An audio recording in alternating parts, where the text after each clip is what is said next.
this is Arnie, and here's what's happening at Ewetopia Farms today.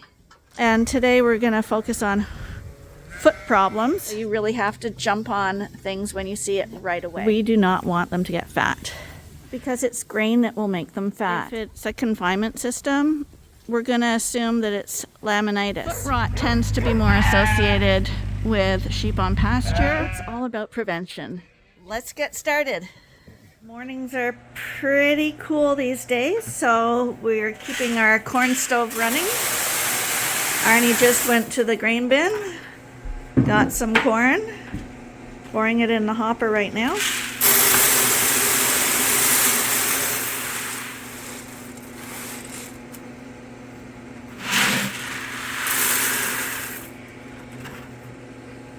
Now, if only it made popcorn too.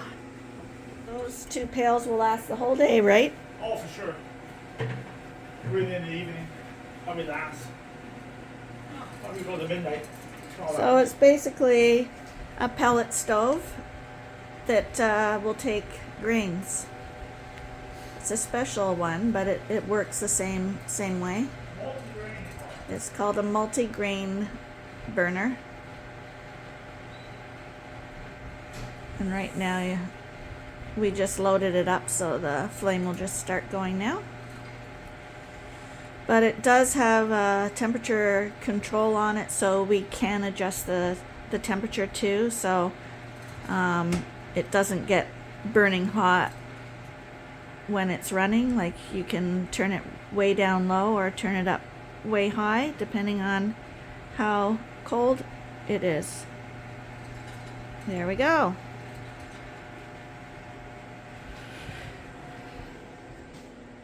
Since it's breeding season now, and we're halfway along with these first groups of sheep, we thought it was a good time to talk about sheep health, because this is the time where things can go wrong. They're indoors, so they're not getting as much exercise. They're producing lambs. These girls should all be bred by now, and that's when the problems start. So as we're in here feeding, Arnie has mentioned quite a few times lately that he's been cutting back the grain ration on these Dorsets in particular.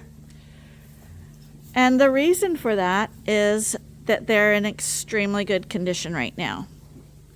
So in order for them to have healthy lambs and be good productive ewes, they do need to be in good condition. So what we mean by good condition is that when you touch them, her ribs and her backbone will not be standing up.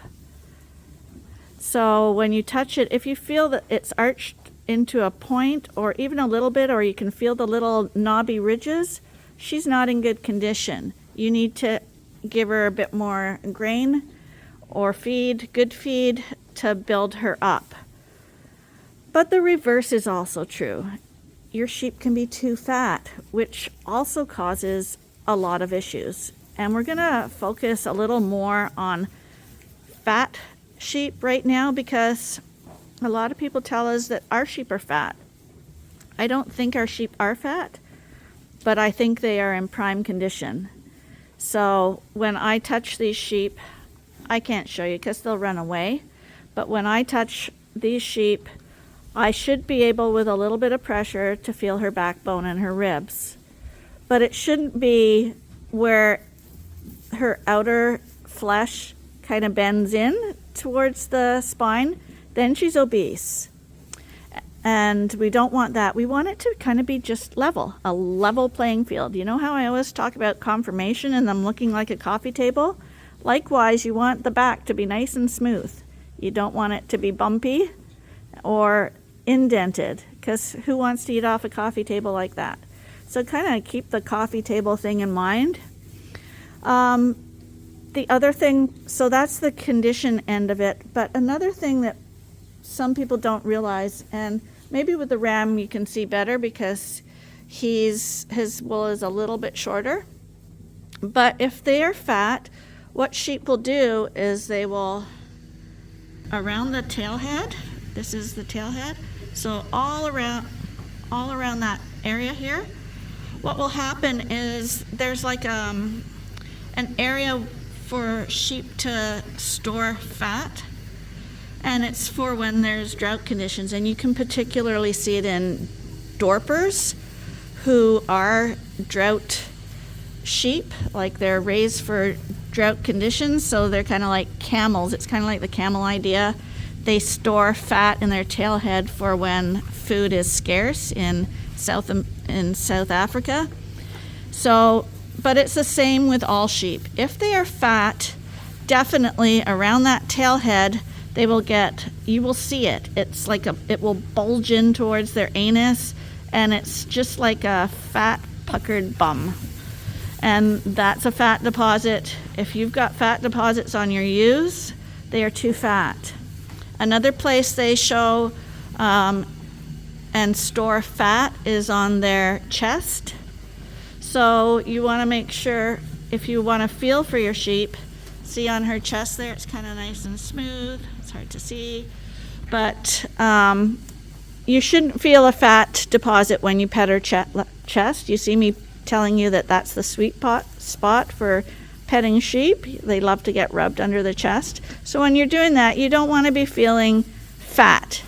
And everyone knows what fat looks like and feels like.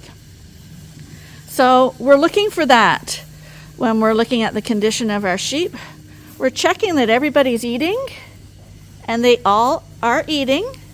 That's sign one, that they're all feeling well, everything's functioning well, and they're doing well. And then we're going to look at their condition. So in the other barn, we had a group that were in poor condition. We could see and feel their bones, and so we had increased their grain ration. And right now we are in the process of cutting them back down too, because now they are back into good condition, and we do not want them to get fat. Fatness in sheep can result in them having poor milk, because it also deposits in their udders. And it can cause prolapsing, especially we find on our farm in Dorsets. We have had in the past lost Dorsets to prolapsing prior to lambing, and we attribute it to being overly conditioned. So watch for those things. We don't have problems like that as much in the Suffolks, but Dorsets put on fat very easily. They're a fattier sheep. Suffolks are a leaner breed sheep. Nevertheless, we watch them all. And another thing that will happen is if we came in here and there was a ewe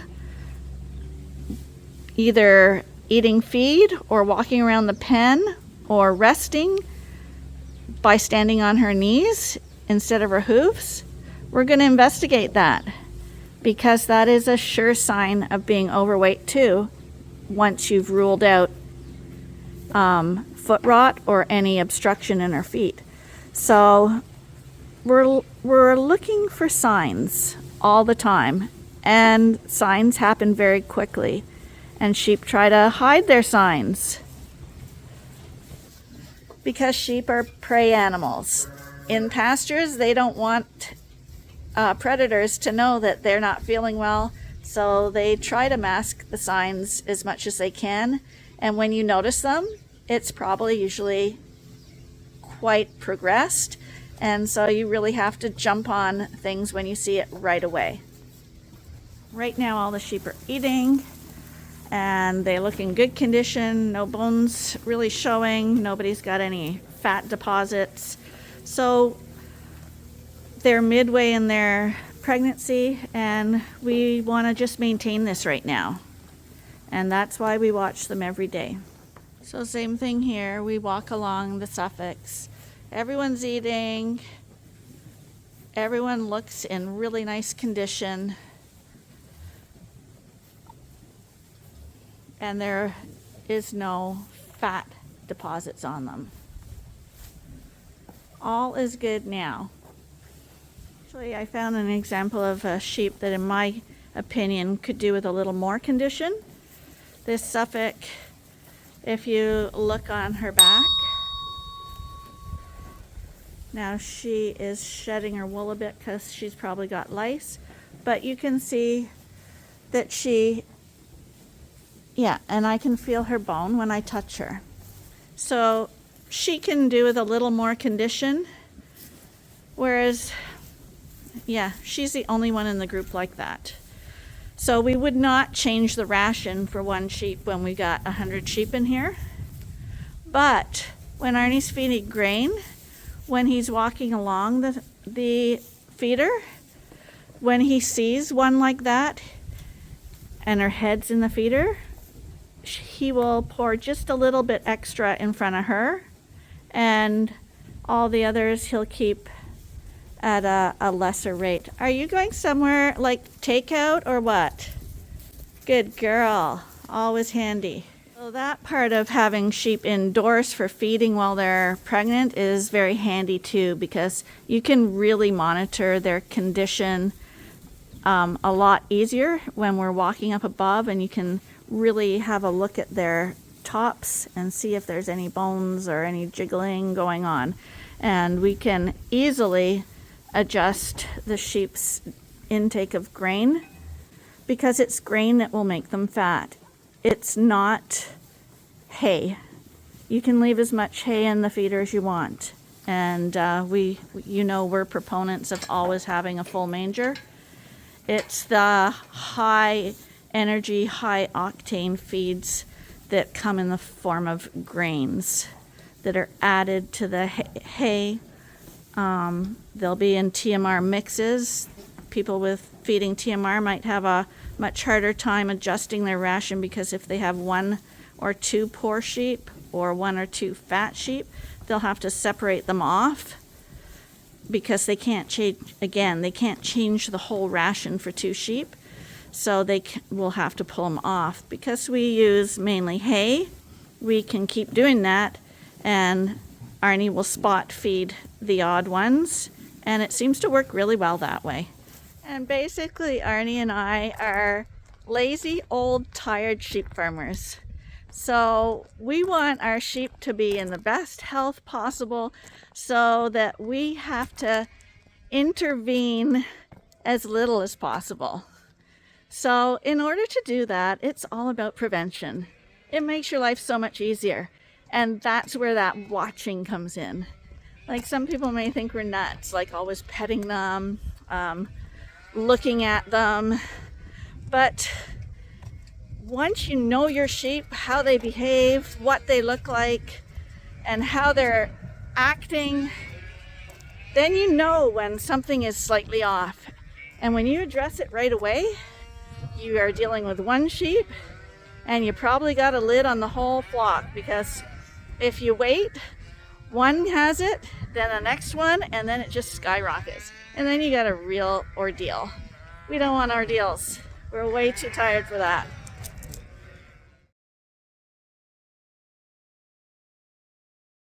Well, the key takeaway is that sheep will always tell you what they need or what the problem is if you watch them.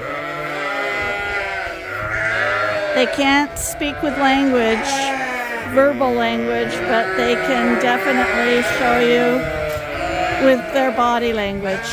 Hi, sweetheart. I wish you could talk.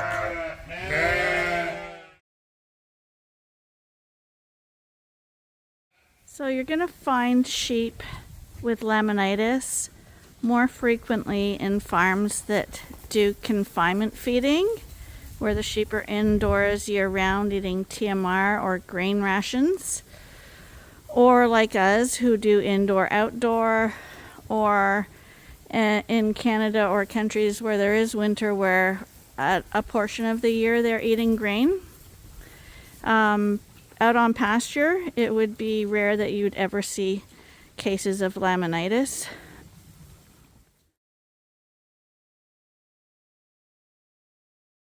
So with laminitis, it comes on quickly. One day everybody will be up eating like this, and the next day somebody will be eating at the feeder on their knees. That's day 1. So immediately if you see a sheep on its knees, you should catch it. And if it's a confinement system, we're going to assume that it's laminitis, because probably it's eating grain. But we're going to catch it just to rule out anything else, because the other thing that can happen is they can step on some manure and it dries and hardens between their toes and it forms like a clump of concrete between their toes, so it's irritating. So it could be something like that. Or it could be that they have a piece of straw or a stick or something that is embedded in the soft tissue between their toes. Anything like that. And so we would check that there's nothing obvious causing it. If there is absolutely nothing, no soreness, no smell, but it feels, if you feel very carefully, it's warm to the touch. It may not be warm if it's day 1, but it will go warm if it's laminitis. And what happens is they've eaten so much highly acidic feed in their TMR ration or in their grain ration that the acid is looking for a way to escape, and what it does is it pools in the feet, just like the fat pools in the chest and the tail heads and the udders. The acid tends to pool in their feet, in their livers, and so you're going to have problems like that where they're limping. If you don't treat it when you see it, it usually always starts in the front feet, so they'll be kneeling. If not treated, it usually always spreads to the back feet as well, and at that point they can't walk. It's very, very painful, and it's so painful that they can't stand on their hooves. And if you still leave it, it can get so extreme that the hoofs actually fall off the foot. And then basically you have to put the sheep down. So we don't ever want that to happen. You want to get them as quickly as possible. And laminitis is not something that's caused by a bacteria or something that you can treat with a drug. It's a man-made illness. It's the sheep farmer has fed too much ration, high acid ration. So the cure is to give her some painkillers to ease the pain from the inflammation of her feet and to help with the swelling, but it won't get rid of it because it's pooling there. The cure is to get her on a dry feed, or a low energy feed, depending what you're feeding, but you got to get her off those grains. So if you are feeding hay, put her on a hay diet. If she's pregnant, don't worry, she can still eat good quality hay and the lambs will be fine. But you have to get the acid out of her diet until she levels out, she stops limping, and then you can gradually increase the grain again. But gradually.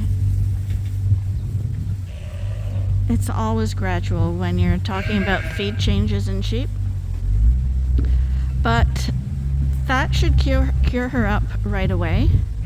I mean, the longer you wait, the longer it takes to cure up. But like I said, if you get it quickly, things tend to cure up quickly. So that's the thing with laminitis. Foot rot presents the same way. But foot rot, whereas laminitis is usually with sheep in confinement or on feedlots, foot rot tends to be more associated with sheep on pasture or sheep that are housed in really muddy, wet conditions in a barn. So the foot rot is a bacteria, It is associated with dirty conditions, and it can be treated with antibiotics. Okay, Arnie has a little victim here, so we can show you about hoof health and how to care for hooves and what to look for. And as you can see, this hoof is, you can see the hoof is rolling over like that, and it's quite long. So the hoof is peeling over, so we know she needs trimming. But see where I was talking about debris in the hoof? This sheep is not limping, but this is manure and mud that's gotten between her toes. So if that hardened, or even as it is, that could cause her to limp. So Arnie's going to pull that out.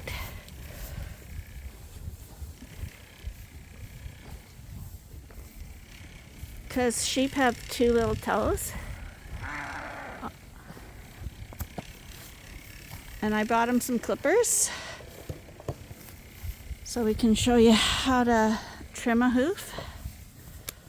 So when Arnie does it, he clips the tip of the hoof off first, and that makes kind of like a channel so he can go under that little flap of hoof that was folding over. Trimming hooves helps them walk better, and also where it folds over like that,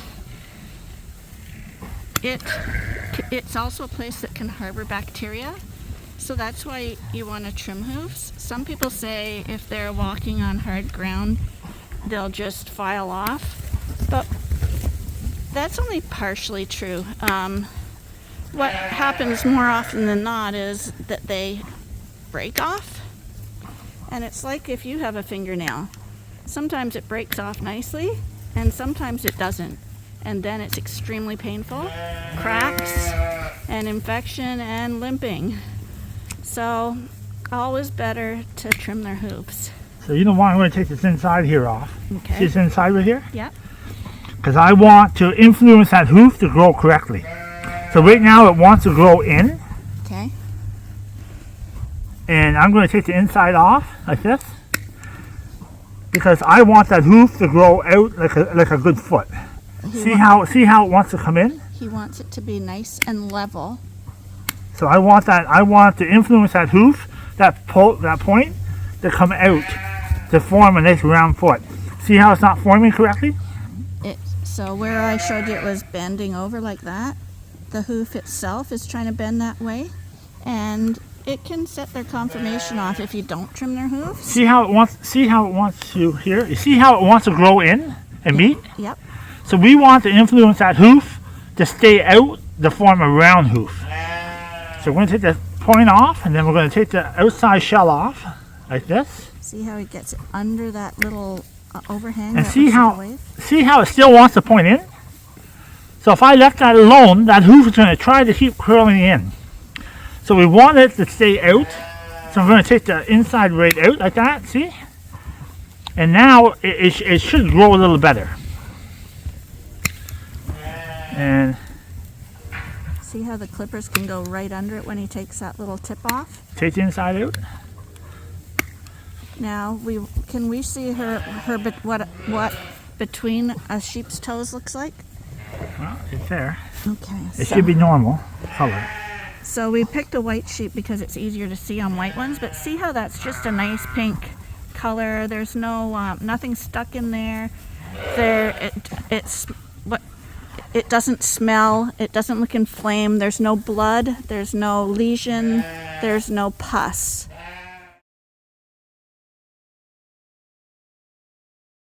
Pus, redness, bleeding, all are signs of foot rot.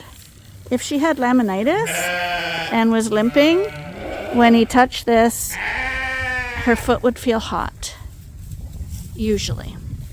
Okay, I'll just say one more thing here. You see, remember this foot had the piece of manure in it? Yes. Look at this. Aha. See what the manure is done? See it here. Let me see. Yep. See right between her toes. On this one, you can see there's a little bit of red now. So when she's walking, those toes are moving back and forth, there. rubbing. And what happens? She isn't limping yet, but because it's forming a little bit of a sore, obviously, if you're walking in manure and dirt, whether you're inside or outside, and you have a lesion, bacteria will get in, and that's when you'll notice limping sheep. Again, grab them quickly. If you see a little lesion like that on the foot that it's limping on, that doesn't smell because it's not infected yet. But given time, it could have gotten infected, then it will smell. If I would have had copper tox, I would have put a little copper tox on that right now. Yeah. But I'll watch it. That should be fine. And copper tox is not a drug per se. What copper tox does, it's like hydrogen peroxide or something. It dries that lesion up and disinfects it to prevent it from progressing. If it was smelly and he squeezed it and pus was coming out, or she was really limping on it, we would give her a shot of biomycin. And that will cure her. The biomycin with the copper tox usually cures them in one shot if you get long acting. A worst case scenario, I think the worst we've ever had was 2 shots, and they were good as new. But if you don't treat it and it's scald, that's called scald if they were limping on that and it was just a little lesion. Foot rot is kind of like the laminitis thing if you leave it. It will spread from hoof to hoof. It will spread to other sheep because it's a bacterial infection. And eventually it also will rot the foot right off so that you're going to have to cull the sheep because it literally rots their feet off. So foot rot is usually pasture or dirty conditions or something got stuck between the toes and caused a little lesion and the bacteria got in. So if she has look at how nice that hoof is now. Show that hoof that you trimmed. You want nice and round. See how it's nice and flat and even and round. The 2 toes match nicely. When she walks, that's going to be level. And if you want to file it off by walking, you start with a level foot like that. I'm thinking, in my opinion, the better the bone is, the bigger the bone, yep, the bigger the round part of the hoof is, and it's a nice big mitt. Yeah, so it's a fine bone. The hoofs have a tendency to grow. And that's why you'll hear sheep farmers saying that they really like the bone on their sheep. It gives them strength and structure, but it also gives them really good hoofs to walk on. You can't have a good round hoof on a narrow bone. A narrow bone is probably going to make the hoof narrow, which is bad for the sheep. So you want to have a certain amount of bone. That's right. So we're looking for 2 good teeth here while she's down. Yep. And we're looking for a perfect bite. Which she has. And what's a perfect bite? No, she still has a small, sorry about the dirty finger sheep. She still has her small teeth, but you see how the teeth are just a little under the gum, like a neck joint? That's their palate. That's exactly where you want the teeth to meet the palate. You don't want them to go over the palate, and you don't want to go under. And sheep only have teeth on the bottom. Now that can change yet. Yes, she's a lamb. But most of the time, you don't have to check them. You just look, see that side view? You see how the 2 jaws meet perfectly? Yep. The lips? So most times you can tell that before you even check them if it's a bad bite. See how that's perfectly formed? Now, what do you think not to control the conversation, but what do you think of the body score in the sheep? Because she's the one to get up. She's a 3.5. Huh? 3.5. But she's got Texel influence in her. Okay. So a Texel will always look a little heavier. I think this is May. Hi, May. I was going to consider this sheep in perfect, excellent condition. Yes, I would too. If the fat starts to form, it's going to form right here. Yeah, so I was talking about that. So show that brisket, yeah. See, there's no fat here. And see you can actually feel the bone. Oh, she's liking it. Yeah, because that's the magic spot. But you don't. That's one of the areas where the sheep will hold their fat. So if the sheep is getting laminitis, look at her condition. She probably has a fat brisket, and she probably has a fat tail head. Not necessarily, but these are little clues to look for. And she doesn't have it I'm just going to try to do it against the manger. Okay. The fat's going to form in the brisket, we said, Yep. and the fat's going to form here Tailhead. Yep. first, okay? And I really wouldn't want her any fatter. No, think- she's perfect. And show the top how you can't. It's level when you touch it, but it's not like Nope. you can see like that's just skin. There's no fat there. her spine's not showing. It's not dent. If she was fat, it would dent in. She'd have the tailhead, the brisket. This is nice and level. I'm not feeling her bones sticking up. We like our sheep in this condition, and I would say I'm guessing she's a 3.5. She's max. Yeah, 3.5, and You don't want any heavy. we don't want her heavier. Some people prefer them 2.5, which does show a little bit of bone. Personally, I don't like it. Arnie doesn't like it either. So that's why some people call our sheep fat, but they are not fat. They're just in good condition, like they're in prime condition. And we like them in prime condition because we don't really have to flush them at breeding because they're always there, like they're always in prime shape. We don't like the up and down condition thing. So If you see lumps here, like indents here, lumps on both sides, it's out of control. At that point, this little lamb is probably not going to be a good milker. Fat cells. So if you have lumps there, it's gone. That's perfect. I wouldn't want any heavier. But if your sheep is walking in that front, that front brisket, yeah, like that front brisket's shaking when she's walking like that, yeah, that's all fat. and the back too. And that's you're out of control. Then this sheep is probably has a good chance of not doing a good job having a first lamb. However, everything is adjustable. So if your sheep are fat, cut them back on their grain. You never have to cut them back on hay. Hay's not fattening. It's like saying cut back on your vegetables. If you're on a diet, you can eat vegetables till you can't stuff any more in, and you're not going to get fat. But as soon as you add carbs in, you're going to start getting fat. So if they're fat, cut back the carbs. If they're not fat and they actually need condition quickly, give them the carbs, but slowly. She's in great condition too. She's perfect. Yeah. You don't want any heavier. So that's why we like, especially lambs who are growing, we want them to be fed a high protein diet with good energy, but we don't want them to get fat. So even though it's colder now, we are going to be overwintering them and feeding them to grow on to be fantastic adults. So this way we can visually see what their condition is like. With the wool, it does hide it quite a bit. These guys are cut back in the grain right now. Yeah, I cut them back and why is that? because the condition is perfect. Yeah, that's right. I don't want to go to the extremes.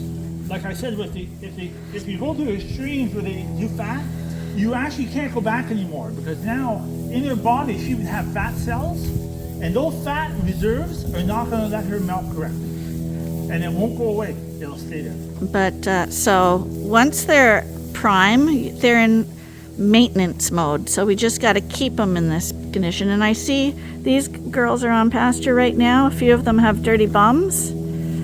Not likely to be new worms at this point because we have had a few frosts. But there's a lot of water in the grasses now. And soon we will be deworming them all because one thing that will start them going backwards, even if you're feeding them, is worms. Sweetheart, is this the one that you were just dealing with, or is this a new one? Do you want a trimming tail? Hopefully that's wool on her face. It is. People were asking about Big Betty getting fat too, because she's not breeding. And you can see on her brisket she is got a little bit more fat, and maybe a little around her tail head. Just a little bit of lumps around kind of her bum. Kind of looks puckered a little. So maybe Big Betty's a 4. But usually with old sheep, they start getting skinny. So I'm fine with her being a 4. I would rather her be a 4 than being a 2. Well, we know she doesn't have mating visa. That's right. She'd be wasting. That's right. That's a sure sign, She doesn't have to do anything now, but if she started getting really fat when she's at the feeder, like I said before, Arnie would kind of just skip over her, so she would miss the grain. So as we let them out in the field, you can always see who's limping, who's not, because we're always watching. Sheep can also just stub their foot on a rock, anything like that, have just an accident, and there's no health issue. You still want to check to make sure that she doesn't have something between her toes, because we don't want diseases to progress, because with foot rot, it spreads into your flock extremely quickly. So scald can progress to foot rot.